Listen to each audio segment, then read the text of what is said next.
I was expecting sort of 5 to 6 kilos. According to DEXA, all up, it was about 3 kilos. Hello guys, I'm here with Alex McDonald from Keto Marathons. I had the pleasure of watching him on Professor Mark K's channel roughly about a week ago, and they did a very interesting talk about his experience doing different marathon runs, long distance endurance stuff, and pretty much in a fasted state, so without eating anything, which is absolutely insane. But it's science. It provides some utility and it gives people an idea of what can be achieved on a ketogenic / carnivore / low carb diet. So Alex, tell me about this experience you had then. So what was your impetus to perform this experiment? Yes. So, well, what it was, let's start with what I did. So what I did was I completed 5 marathons in 5 days, completely fasted.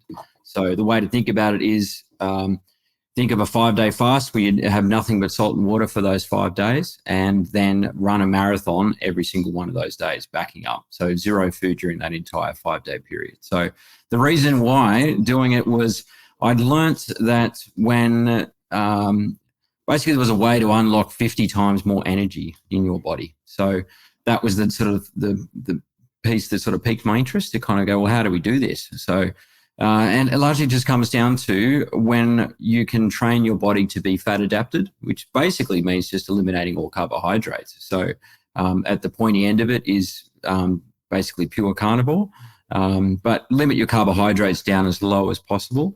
Your body's metabolism will switch to burning fat as its primary source of fuel. So having learnt that, I went, well, you know what? If this is a real thing, I like to test things out. Let's just have a crack and see what I can do. So, and look, to put things in perspective, I kind of probably have to say I'm a marathon runner now, but before this 5 marathons, I'd never actually even run a marathon before. So this was my first ever marathon, was day 1 of this challenge. So it was step 1, I learned about the energy reserves that are available, and step 2 was get my body into a position where I am fat adapted, and then the next thing was, look, let's see how far we can push this.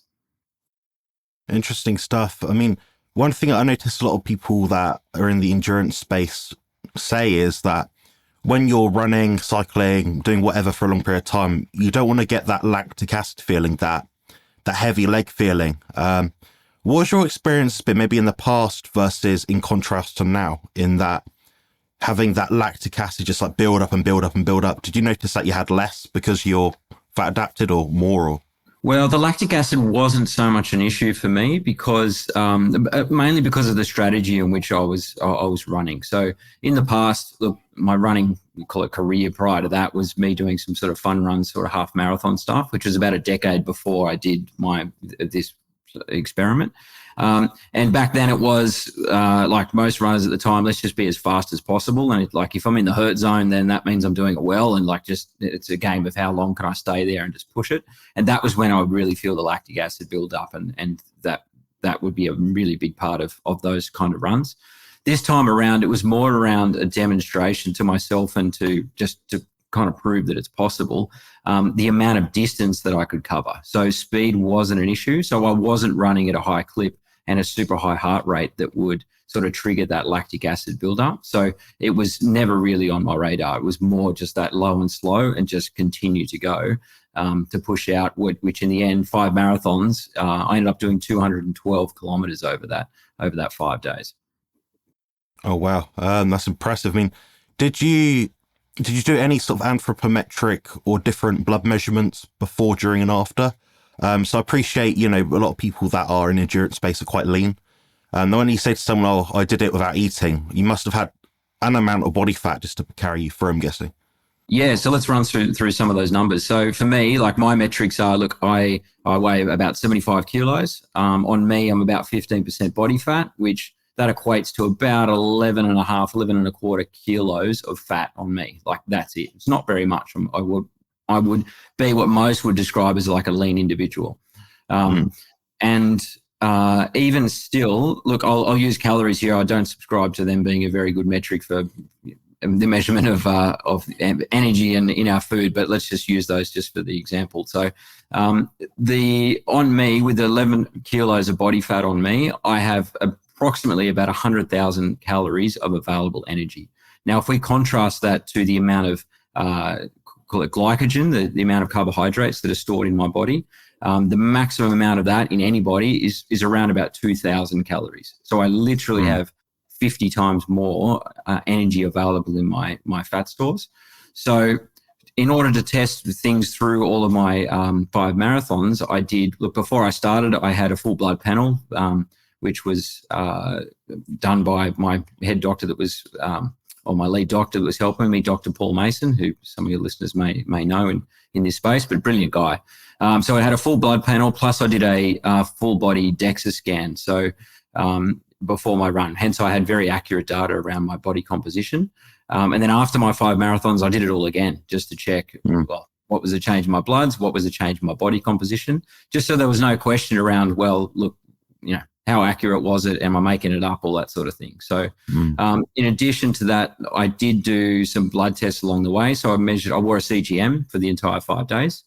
So I can tell you to the minute what happened to my blood glucose. I'd measured my blood ketones and my blood glucose through finger prick testing. So I would do before a marathon in the morning, after marathon at lunchtime, and then in the evening. And then I did some other testing around sort of urine testing with urine strip testing, which was doing sort of things like magnesium, vitamin C, high levels of hydration, all that sort of stuff. So I'd measure that each day just to sort of kind of see what would happen over that period.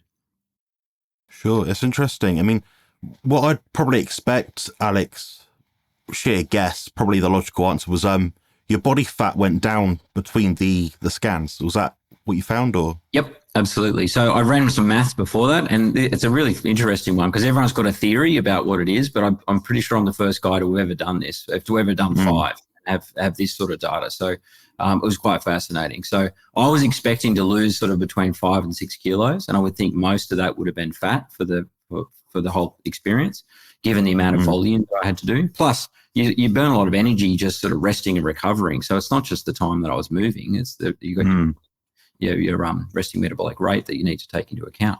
So I was expecting sort of 5 to 6 kilos. According to DEXA, all up it was about 3 kilos. Not about, it was exactly 3 kilos.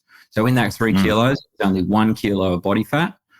The other 2 kilos were, as DEXA would describe it, to be so lean tissue, which is the combination of glycogen, water, and muscle fiber. So those 3. So 3 kilos in total, but only 1 kilo of fat was all I lost. Very interesting. That took me by surprise quite a bit. You saying that. I'd have thought, they sort of say a pound of body fat is meant to be about 3,500, 4,000 calories. That's what they say. So I'd think, okay, so you probably used about 8,000 calories in a deficit. You are doing way more than 8,000 calories worth of work over 5 days. That obviously says there's other stuff at play in terms of like the I don't know, transmission or change of protein into sort of glucose, muscle glycogen, things like that. Out of interest as well, what did anything interesting or different happen to your bone density? My bone density, not particularly. Not that it stood out. To be honest, I'll have to check my DEXAs again to confirm that. But it wasn't anything. There was no issues or nothing significantly changed. I mean, the big things were the change in, obviously, small change in fat and the change in lean tissue, which some people say, oh, look, you lost a lot of muscle during that period, which it wasn't all muscle. But look, I didn't eat anything. Like there's pretty much zero recovery, and it was a huge workload. So it's kind of to be as expected. So even Dr. Paul Mason was saying, even with my blood work, that there were some inflammatory markers there because my body was under severe stress because of what I did. But it was well within the range of what he would have expected for someone to be doing that. And also it was actually less than what he has seen for a lot of his athletes that he works with, doing a lot less, call it volume, than what I did. So it certainly wasn't off the charts. But it was just really fascinating data. Interesting. Yeah. I mean, I compete in bodybuilding shows, so I try and get very lean and retain all muscle mass possible. I noticed as I go on through my contest preparation, my creatinine kinase will go right up. It's not so much that I see it as a problem. It's, can my body clear it and deal with those byproducts effectively? So that's when you look at other tests, obviously, to work out, okay, my kidney function's fine. It's not so much of an issue. It would be interesting to see, I mean, how much of an effect, if you used electrolytes and how much water you drank, how much that would sway things in your anthropological measurements. So, for example, we know if we stress our body out, we'll probably start retaining more water or something. Do you think that made any difference at all towards your outcomes in terms of the DEXA scan? Yeah, definitely. So throughout all of it, look, going into it, my let's say my strategy was to really load up on electrolytes as much as I could. So I didn't want to be in a deficit of electrolytes at all, and I wanted to be kind of always have more stores of those than I needed, rather than going to a deficit and try and chase my tail, because I was like, I don't know how my body's going to react during this period. So for me, electrolytes was purely salt. Like I was having a lot of salt a day. So to picture, on average, I was having between 6 and 8 teaspoons of salt per day. I'd have that in a couple of forms. One would be in my water bottle. I'd put in sort of a teaspoon of salt into each one. I would have some fresh water, but I'd also have some salt tablets as well that I would take. So the view was, look, my body functions as it should. If I have too much salt, I can clear it. If I don't have enough and I overhydrate, that can be seriously problematic. So even life-threatening. So and in regards to the hydration, it was the strategy really just drink to thirst. Like my body will tell me when I'm thirsty. Now everyone has a strategy, and then on the day things change. So the bit I wasn't expecting was I did this in September last year. So I'm in Australia. That's kind of coming into early spring. Normally it's not all that. It's comfortable temperatures, but it ended up being a heat wave the week that I did it. So it was the average temperature range for each marathon I ran was between 35 degrees and 37 degrees each day. So it was really, really hot. And that was something I wasn't expecting. So I was very thirsty, and I probably drank a lot more than I otherwise would have had the weather not been as hot as it was. And I did run afoul of that on one day where I just completely overhydrated. I kind of lost the plot a bit just because I lost track of how much I was drinking, which is easy to do, particularly when you're having salt tablets, because they do make you thirsty as well, just the salt. And to give you an idea, so the night before my final marathon, I was actually weighed the same as what I did prior to all 5 marathons. And all of that was due to water weight. So, and one of the sins I did make, which I do regret, was after about marathon 2, I took some anti-inflammatories to just deal with the pain, the joint pains that I was having. And now I know one of the side effects of doing that is water retention. I really, really paid the price of that. So my legs were really swollen, because I wore like compression pants just to kind of keep things moving. I wore the pants, didn't wear the socks, and my God, it felt like my whole body was compressed into my ankles. It was an absolute nightmare. But all of that was that extra water.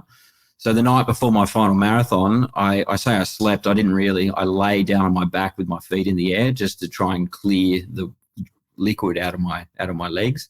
And I lost 2 kilos overnight doing that. So that was a big thing. So the hydration part I didn't get right. I thought I had it under control. But as soon as you take anything like an anti-inflammatory, then kind of all your metrics go out the window. And I do regret that, but I was in a lot of pain with my joints. Yeah, sometimes it's about just getting through to the end of it. You kind of have to use these little things, little tools, and for every positive, there's a negative. And I guess you look back in hindsight, you thought, well, I might not be able to complete it if I didn't take this. So who knows? Who knows? The other thing, all my focus going into this was on the idea around my energy reserves and would I have enough energy to run the 5 marathons.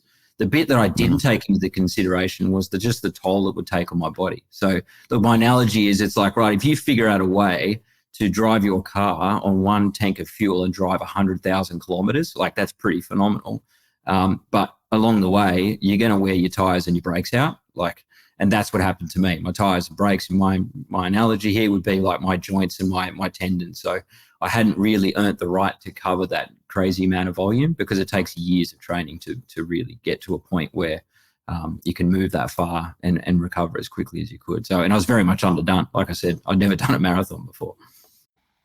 Yeah, coming from a position where obviously you've not done this exact sport, this exact kind of thing, but I think it's tremendous effort and a lot of willpower. I mean, I definitely couldn't do it. My body's destroyed, but my sporting endeavors all about building my best body or causing the least amount of damage.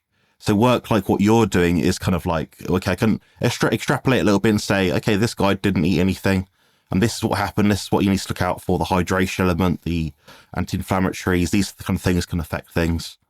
So it's interesting. So even me, as someone who's looking at from a different lens, it's quite interesting. I wanted to ask as well about, obviously you collaborated with Paul Mason. Did you have any initial hypothesis? So was there something you thought, I think this is going to happen, or I don't think this will happen? What was your initial idea going into it? Well, the idea of doing it, I got from a doctor in the UK, a doctor by the name of Dr. Ian Lake. So he's a type 1 diabetic. He's a GP in the UK, very, very clever guy.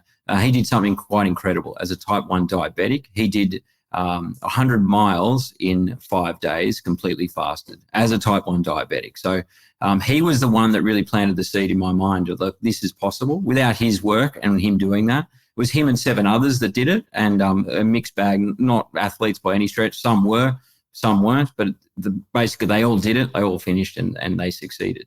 So I reached out to him prior to doing this and said, look, can you help me here? This is what I would like to do, my 5 marathons in the 5 days. And given he had the experience, he was very generous with his time and knowledge to help me, which gave me a lot of confidence to say, right, I now, someone's done it, they're helping me. How do I go about it? So with Dr. Ian Lake, I hooked him up with Dr. Paul Mason. We had some meetings all together where we'd sort of nut this out and go, right, this is our strategy.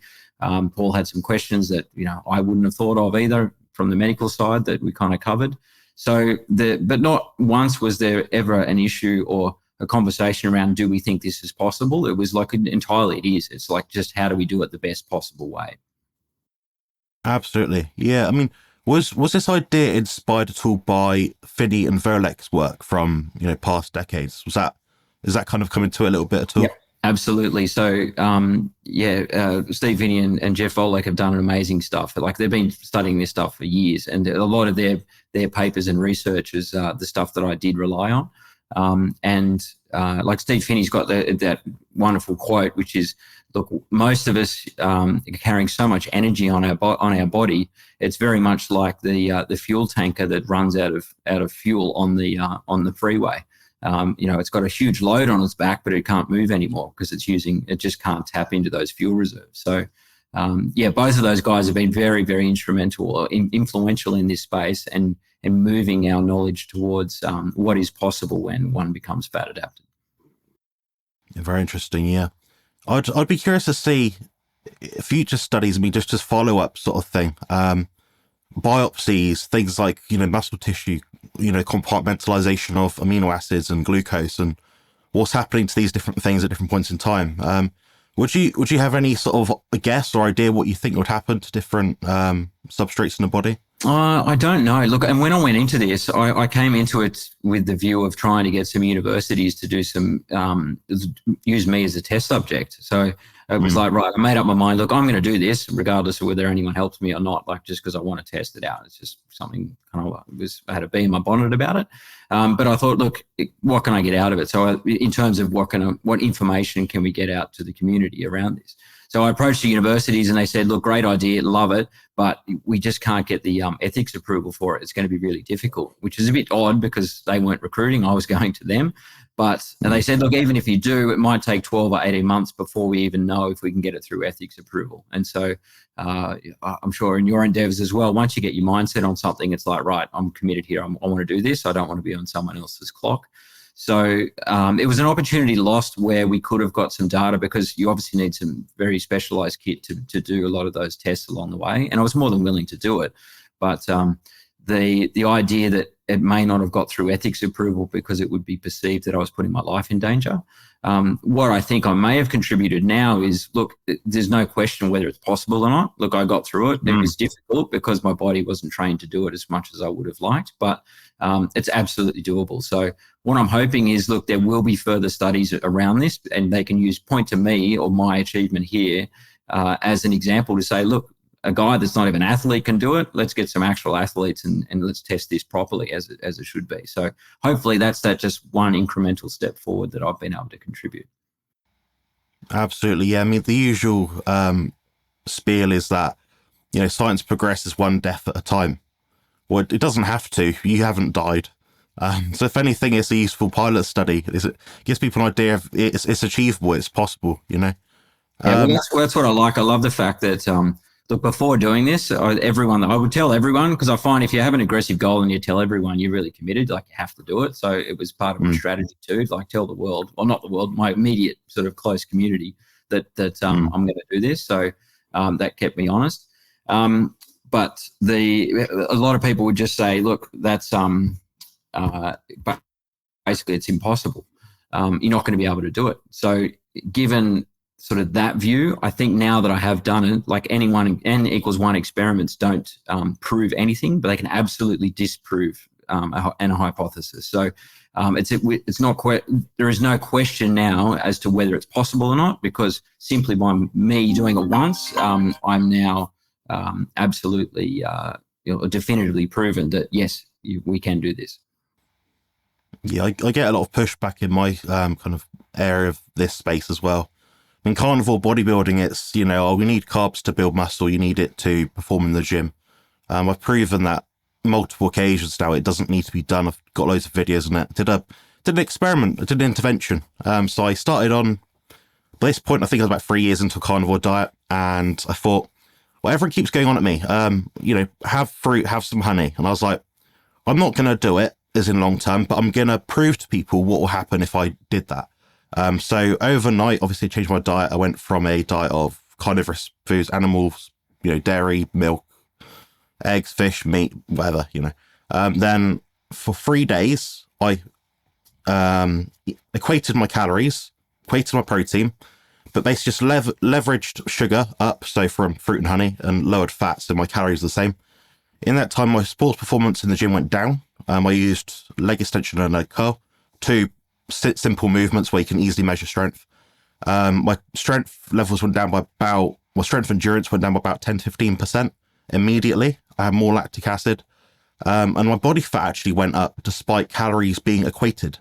This was in 3 days. And it's like, then people are going to say to me, oh, but you'll get more. Obviously not. Obviously not. I know you've been doing like a ketogenic, low carb, maybe sort of carnivore diet now for quite a long time. I mean, what I'd like to also ask is, how long have you been doing that? And was there any intervention prior to these 5 days where you're like, oh, I'm going to fat load or protein load, or is it just a normal day, go for a run, see what happens? Yeah, so look, I started low carb in 2010, so we're about 14 years now, so it's been a very long time. And I started low carb, which was the basic stuff, cut out all the processed garbage and keep carbs below sort of 50 grams. And then from there, it was like, right, let's turn up the dial. So for probably the last 4 years, I've been at the other end of that, which is pretty much pure carnivore. I call it about 95% carnivore.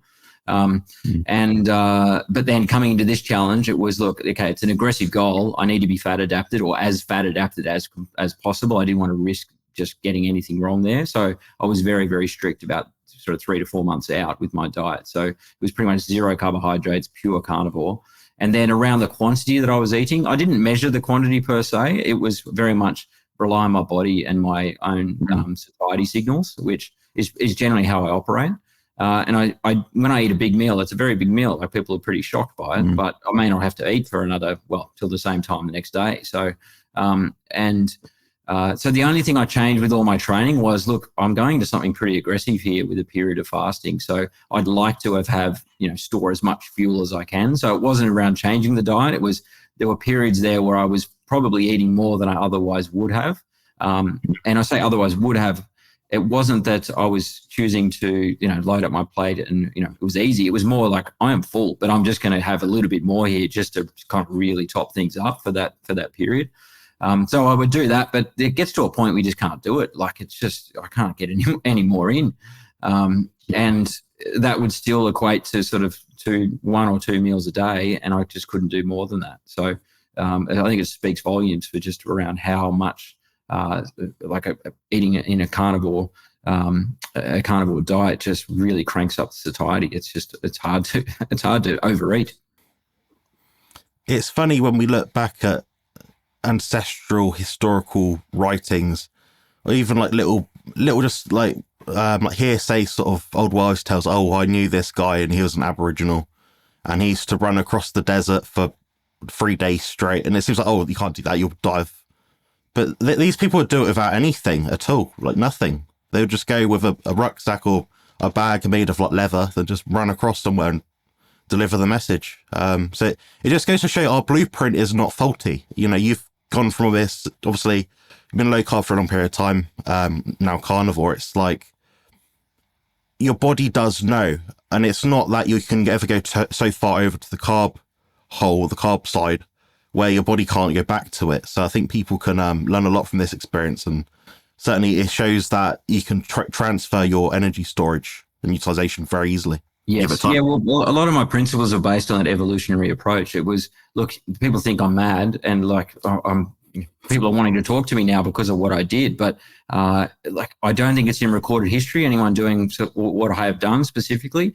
But I dare say you go back sort of 20,000 years, and pretty much what I did was called life. Like it was I would say almost everyone on the planet at the time was having to do some form of that. Like you have to move a very long way over a very long time and expend a lot of energy to be able to get your next meal. So the idea of, look, having to eat a lot before you do the exercise seems completely ludicrous in an environment where it was hunger that drove you to move. Like that was the thing that got you, it was the impetus to actually go chase and hunt and get that meal. So yeah, it seems crazy what I did today, but I think there's a hell of a lot of our ancestors that would have done certainly what I have done and a hell of a lot more.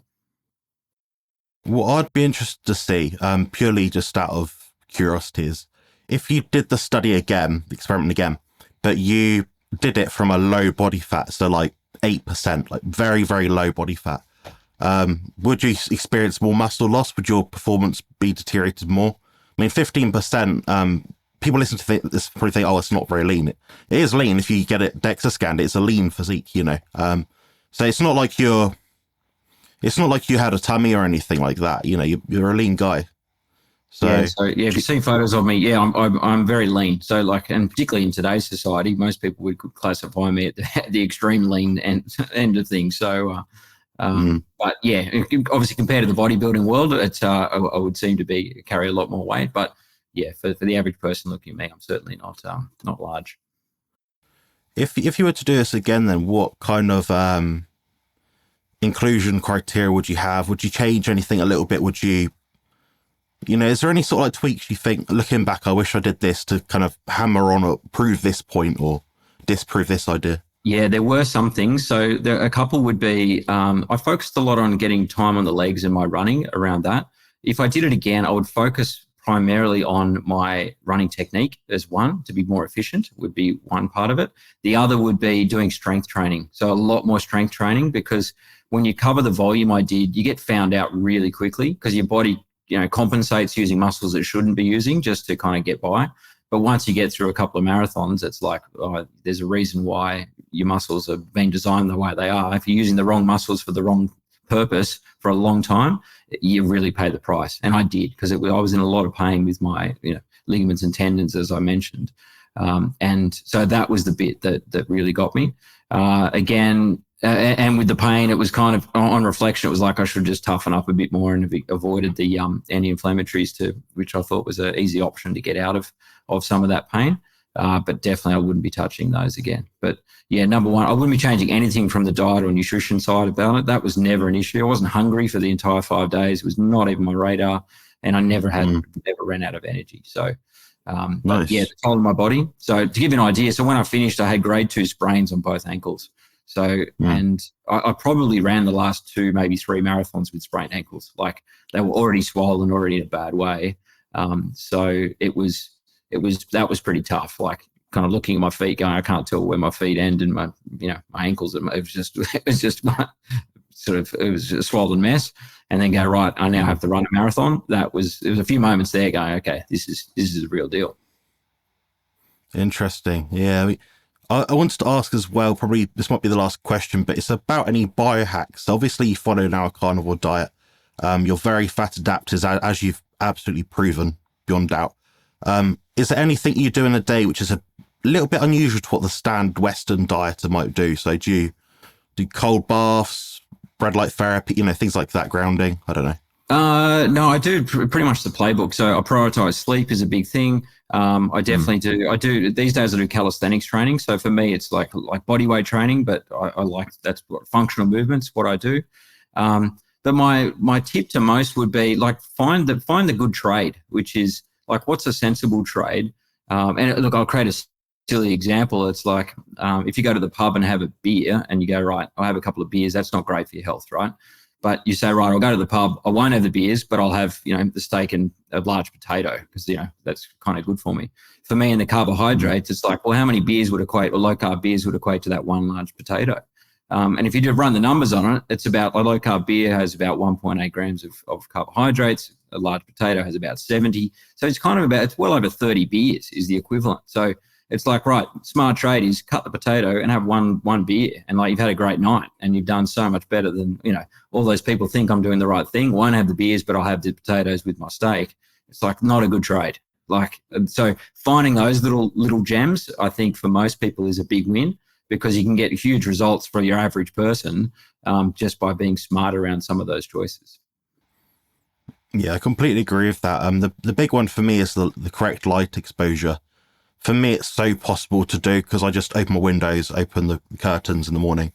First thing I step outside, that for me is, I notice a difference doing it and not doing it. That's the easy thing. It doesn't cost me anything. I don't have to go anywhere. Then obviously you mentioned like the low carb beers and stuff. I mean, that's obviously in the grand scheme of things not going to break the bank. Some people get pissed on the weekend and do loads of drugs and drink 10 full carb, full yeast beers sort of thing. So I can appreciate that's more manageable. Is there anything particular about your diet now that you've changed to over the years? So I know you obviously started low carb and now you're more carnivore. Is that purely from a performance perspective, or is it did you feel better, or is there any other reason? Really, it's because I feel better. So it's you get the big change when you do cut out the carbs and you reduce them, and then from there, for me, it was like, how do I push this get as much out of it as I can? So, and the more that I reduced those carbohydrates, the better I felt. So it was, and by feeling it's every day. It's like you wake up feeling fresh, you've got energy all day, you feel stable, mental clarity's through the roof. All of that stuff is just, it feels like a victory every day. So. And you only really notice how good it is when you go back. It's like, right, it's all fine, and I'll go back. And then you go, wow, someone hit me with a sledgehammer overnight, and I just feel like garbage again. So it's like, okay, learn my lesson, don't do that. So you do that a few times over the years, and it's like you learn very slowly that it's just, is it a good idea? Is it a good trade again to do some of that stuff which is going to knock me around? Because as you get older and wiser, you learn your lessons that, maybe not be worth it tomorrow. So let's not do it today. Yeah, we've both been doing a carnivore diet for 4 years or so, and I did the same thing my first year. I got the result. I appreciated the value of it, but I almost saw it as like a bit of a tool. Like, I could do this for a bit, then on the weekend I can do this. And I got into that bad habit, binging a little bit, then thinking, oh, I don't feel great. But now the trade-off is not worth it. I've worked out I can tolerate eggs once or twice a week, maybe. Other than that, I can have a load of dairy, and it makes people feel sick how much dairy I can have. Loads of meat, loads of fish. Alcohol, pretty much a no. Berries, a no. Chocolate, a no. Starchy foods, fibrous foods, no. So that's my trade-off. It sounds like you're in a similar space. I mean, so I'm guessing you're just eating like meat, eggs, fish, things like that. Is that right? Yeah. So meat, seafood, fish. I do eat a lot of eggs. They're fine for me. Cheese, I have a lot of. And look, the other trade is most people, when they have a view of what a healthy diet is, they see what I eat and they're like, that looks fantastic, but you can't eat that all the time because you're going to destroy your health. So most people are jealous of what my plate looks like, and particularly the guys. Like, we go somewhere and it's like, right, I'll get a lamb shoulder to share with 4 people, and it's like, like that. Yeah, it's like, that's my meal, guys. Like, that's what I'll do. Most people are jealous. They're like, oh, I wish I could do that. It's like, you can't. You just have to make your choices and stick to that sort of stuff. Cut out the rest, and it's not doors that are closing; it's doors that are opening. It's like there's so much. It's very liberating, is how I would describe it. I've experienced the same. Yeah, I mean, just out of curiosity, I know you mentioned you don't really track or measure things that much, but do you know roughly how much you eat in a day, or macros, protein, fat amounts, anything like that, or ratios? No, roughly? these days I don't really know. So I don't sort of chase either. So I'm close to zero carbohydrates or very, very low. And then in terms of meat and fat, I don't overdo it. I eat as much fat as I can tolerate. So when it stops tasting good, the fat gets, when you're eating a lot of it, it gets to a point, it's like, wow, this, I just can't eat anymore. Yeah. Like I'm totally done here. And I'll listen to that signal. So I definitely don't chase lean protein. So, and I don't get the satiety kick from when I have, like, say, chicken breast or something like that. I find that to be a really poor meal for satiety. I need to eat a lot of it. Generally I'll chase as much fat as I can until it just doesn't taste good anymore. So it's probably a hell of a lot more than most people would consider to be sort of normal. But for me, it's a pretty simple equation. It's very liberating. Again, I don't have to track and measure everything. It's just I follow my hunger signals. Yeah, when my bodybuilding career is over, I'm going to be in exactly the same position as you. I'm not going to be eating 4 meals a day. I eat 4 meals because I'm hungry 4 times a day. That's my default. But like you said, it'd be so liberating just to eat once or twice a day. Just have as much food as I want. If I don't want it, put it in the fridge, have it later. Really easy, liberating for sure. Brilliant. Well, thank you very much for coming on, Alex. I really appreciate your time. I appreciate it is later where you are in the day.